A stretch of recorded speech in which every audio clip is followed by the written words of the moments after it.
नमस्कार दोस्तों, आशा करता हूँ आप सब अच्छे होंगे। मेरा नाम है नवीन जोशी और आज हम बात करेंगे सिंधु घाटी सभ्यता की। अगर आप लोगों ने लास्ट वीडियो देखा होगा तो वहाँ मैं इस शब्द को लेके आया था। एज एन एग्जाम्पल मैंने वहाँ पर इसको डिस्कस किया था आदि ऐतिहासिक काल के अंतर्गत। अगर आदि ऐतिहासिक की बात एक बार और करूँ, इस समय की बात में एक बार और डिस्कस करना चाहूँ इस समय को, तो जैसा कि मैंने बताया था, ये ऐसा समय था जिस समय का हमारे पास रिटन लिखित साक्ष्य उपलब्ध था, बस उन साक्ष्यों को हम पढ़ नहीं सकते थे। तो उस समय के इतिहास के अंतर्गत हमने आदि ऐतिहासिक काल कहा था और इसके उदाहरण के तौर पर हमने सिंधु घाटी सभ्यता और वैदिक सभ्यता को इसके अंतर्गत एज एन एग्जाम्पल हमने सेट किया था। तो यहाँ पर दो चीज़ें यहाँ पर क्लियर हो जाती है सिंधु घाटी सभ्यता के बारे में कि आदि ऐतिहासिक काल के अंतर्गत इस सभ्यता को रखा जाएगा। और जो सेकंड पॉइंट होगा कि इस सभ्यता का हमारे पास लिखित साक्ष्य उपलब्ध है बट उसको हम पढ़ नहीं सकते हैं। तो ये हमारी जो है सिंधु घाटी सभ्यता की कुछ बेसिक पॉइंट्स क्लियर हो गए। यहाँ पर लेटर हम अब डिस्कस करेंगे सिंधु सभ्यता घाटी को, सिंधु घाटी की सभ्यता को। और उससे पहले हम इस सभ्यता शब्द को एक बार एवेल्युएट कर लेते हैं, जानते हैं इसका क्या मतलब, क्या अर्थ, क्या परिभाषा इसकी निकल सकती है। अगर हम बात करें सिंधु घाटी सभ्यता की, इसमें जो सभ्यता शब्द है इससे तो हम देख सकते हैं कि सभ्यता का अर्थ हम संस्कृति के एक अंग से ले सकते हैं। संस्कृति का अंग हम सभ्यता को मान सकते हैं। और दूसरे शब्दों में अगर बात करें तो जो सभ्यता जो शब्द है, ये जो है मानव समाज के सकारात्मक, प्रगतिशील,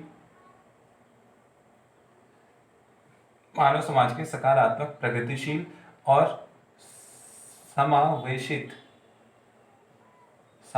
विकास, ये मानव समाज के सकारात्मक, प्रगतिशील और समावेशी विकास के लिए जिस शब्द का हम प्रयोग करेंगे उसको हम सभ्यता कहेंगे। और दूसरे अगर बात की जाए, जो सभ्य समाज होगा, इसमें जो सभ्यता के अंदर के जो सभ्य समाज निकलेगा वह जो है अपनी अच्छी कृषि, अच्छा व्यापार और जो थर्ड पॉइंट होगा नगरीकरण, इन सब के लिए जो है वह जाना जाएगा, इन सब का वह द्योतक होगा। अर्थात जो सभ्यता के अंदर जो सभ्य समाज का डेवलपमेंट होगा, उसकी कृषि अच्छी होगी, उसका व्यापार काफ़ी विस्तृत होगा और वो जो है अपने नगरीकरण के लिए जो है काफ़ी जाना जाएगा। ये हम सभ्यता के अंतर्गत देखते हैं। इसके बाद हम दूसरे तरीके से इसको जानने की कोशिश करें तो हम देखते हैं जो सभ्यता है वह मनुष्य के भौतिक क्षेत्र की प्रगति का सूचक है। भौतिक क्षेत्रों में जो प्रगति होगी, भौतिक क्षेत्र की प्रगति का सूचक, इसी को हम सभ्यता ले सकते हैं। भौतिक क्षेत्र में हम फिर से इन्हीं शब्दों को काउंट करेंगे यहाँ पर कि उसकी भौतिक क्षेत्र था तो उसका कृषि का विकास, उसका व्यापार किन किन अलग अलग क्षेत्रों से था, किन नगरों से था और किन राज्य प्रदेशों से था, ये सब। और उसके नगर किस तरह से व्यवस्थित थे, क्या उनमें कुओं की व्यवस्था थी, क्या उनमें अच्छे से नगर प्रशासन का अच्छे से वर्णन। तो जैसा कि मैंने बताया कि जो सभ्यता है वह भौतिक क्षेत्र की प्रगति का सूचक है और सेम ऐसे ही जो संस्कृति है वह मनुष्य के मानसिक क्षेत्र की प्रगति का सूचक है। जो सभ्यता है वह मनुष्य की भौतिक क्षेत्र की प्रगति का सूचक है और जो संस्कृति है वह मनुष्य की मानसिक क्षेत्र की प्रगति का सूचक है। इसके बाद हम आगे बढ़ते हैं और स्टार्ट करते हैं सिंधु घाटी की सभ्यता। उम्मीद है यहाँ तक सभ्यता का अर्थ आप सबको क्लियर हो चुका होगा। नेक्स्ट हम बात करेंगे सिंधु घाटी सभ्यता की। अगर बात करें इंडस वैली सिविलाइजेशन की तो हम देख पाते हैं कि पाकिस्तान के जो पंजाब प्रांत में हड़प्पा नामक स्थान पर जो कांस्य युगीन संस्कृति की खोज हुई थी वह अपने आप में एक महत्वपूर्ण खोज मानी जाती है। पाकिस्तान के पंजाब प्रांत के हड़प्पा नामक स्थान पर जो सभ्यता की खोज हुई, जो कांस्य युगीन सभ्यता की खोज हुई, उसको अपने आप में एक महान खोज माना जाता है। और बात करें अगर 20वीं सदी की, 20th सेंचुरी में, 20वीं सदी की अगर बात करें तो इसके दूसरे दशक तक लगभग 1920-21 तक यह संस्कृति लोगों के द्वारा अनभिज्ञ थी। अर्थात लोगों को इस संस्कृति का बिल्कुल भी ज्ञान नहीं था। उनको नहीं पता था कि ऐसी कोई संस्कृति, ऐसी कोई सिविलाइजेशन यहाँ पर एग्जिस्ट करती होगी इनसे पहले। बट अगर बात करें उसी टाइम के दौरान जो 1921 में और 1922 में, जो इसी टाइम जो है काफ़ी अलग अलग खोजें हुई।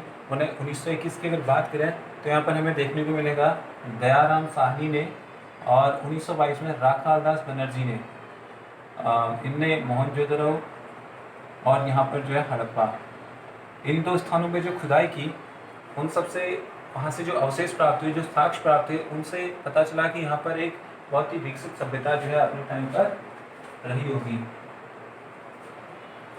एक सभ्यता का यहाँ पर विकास दौर रहा होगा। तो इन खोजों से यहाँ पर पता चला। अगर इनसे पहले की बात करें तो 1853 में जो अंग्रेज अभियंता थे कनिंघम ने जो है, कनिंघम को एक मोहर प्राप्त हुई थी हड़प्पा कालीन, जिसके ऊपर एक वृषभ का चित्रण था और इस वृषभ के साथ इसमें 6 अक्षर अंकित थे जिनका वह अर्थ समझने में असमर्थ था।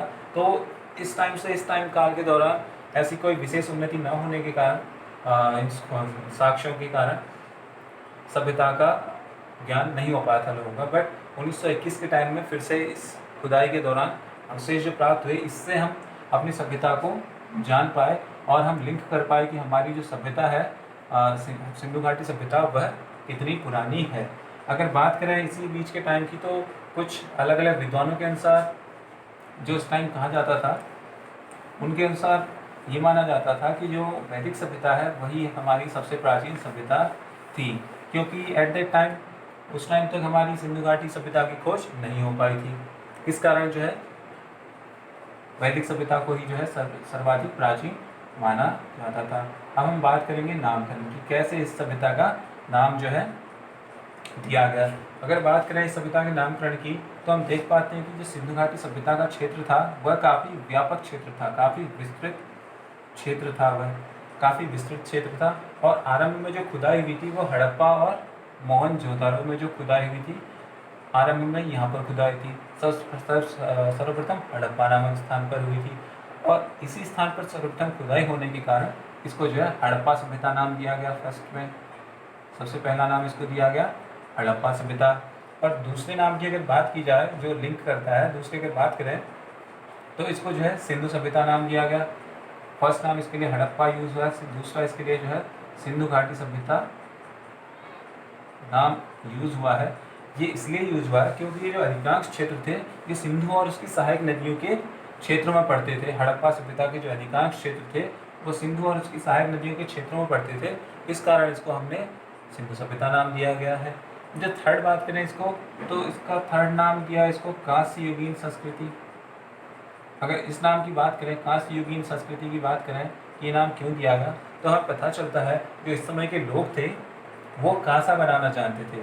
सिंधु सभ्यता के लोगों को कांसे का ज्ञान था। कैसे बनाते थे भाई? तांबे और टिन का यूज़ करके वो कांसा बनाते थे, इस कारण इसको कांस्य युगीन संस्कृति भी कहा जाता है। अगर एक बहुत ही अच्छा नाम इसको और सुझाया गया है, इसके लिए प्रथम नगरीय संस्कृति इसको कहा गया है। प्रथम नगरीय संस्कृति अर्थात नगरों का निर्माण इस समय यहाँ पर होने लग गया था, इस कारण इसको प्रथम नगरीय संस्कृति नाम भी दिया जाता है।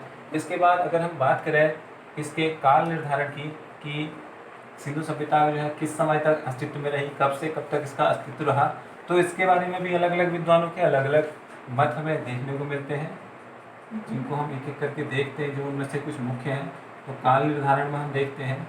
सर्वप्रथम हमें मिलता है मार्टिमर व्हीलर का मत।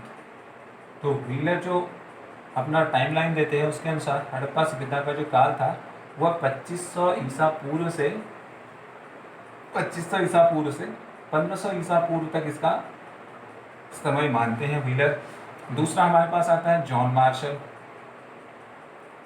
तो जॉन मार्शल जो टाइमलाइन इसकी मानता है उसके अनुसार 3200 ईसा पूर्व से 2700 ईसा पूर्व तक इसका अस्तित्व रहा, जॉन मार्शल के अनुसार।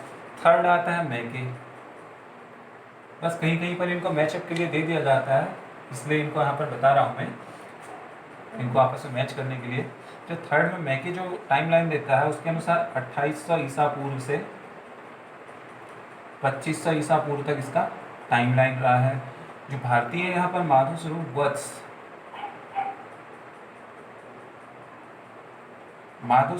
जो इसका टाइमलाइन देता है उसके अनुसार 3500 से 2500 ईसा पूर्व तक इसका टाइमलाइन है, अर्थात इस समय ये सभ्यता अस्तित्व में रही। और जो कार्बन डेटिंग जो कि प्रमाणिक हो जाती है,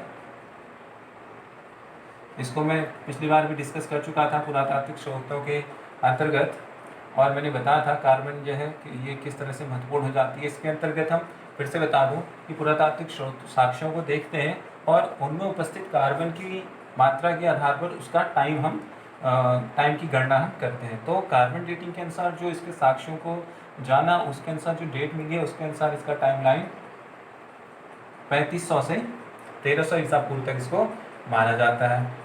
ये सब अलग अलग विद्वानों के मत हैं। अगर इन सबको एक एवरेज ले लिया जाए, उसी को हम एक सर्वमान्य यहाँ पर काल ले लेते हैं। जो सर्वमान्य काल है, जो सभी विद्वानों द्वारा अभी माना जाता है लगभग, तो उसको हम लेते हैं 2500 से 1750 ईसा पूर्व तक। तो ये सर्वमान्य काल हमारे पास आता है कि हड़प्पा सभ्यता 2500 ईसा पूर्व से 1750 ईसा पूर्व तक अपने अस्तित्व में रही।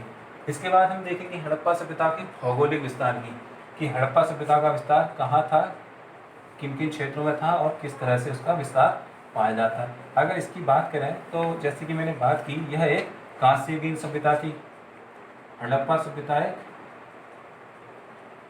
भौगोलिक विस्तार में मैंने जैसे बताया कि यह एक कांस्ययुगीन सभ्यता थी, जिसका उद्भव जो है ताम्रपाषाण काल में हुआ।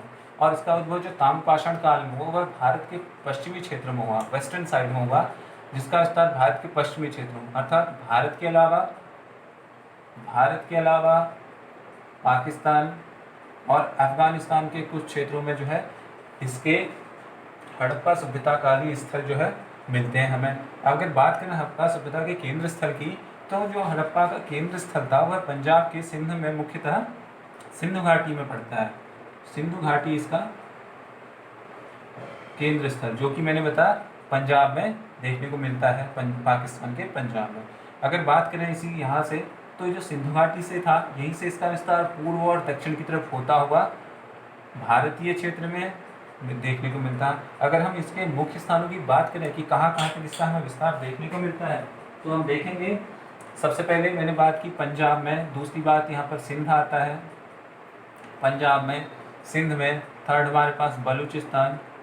और इंडियन क्षेत्रों की अगर बात करें, भारतीय क्षेत्रों की, तो भारत में यहाँ पर हमारे पास इसमें जो क्षेत्र आते हैं गुजरात, हरियाणा के क्षेत्रों में, हरियाणा कालीबंगा वगैरह, गुजरात का लोथर, और पश्चिमी उत्तर प्रदेश का कुछ, पश्चिमी यूपी का कुछ भाग भी इसमें देखने को हमें मिलता है सिंधु घाटी सभ्यता के क्षेत्रों के अंतर्गत।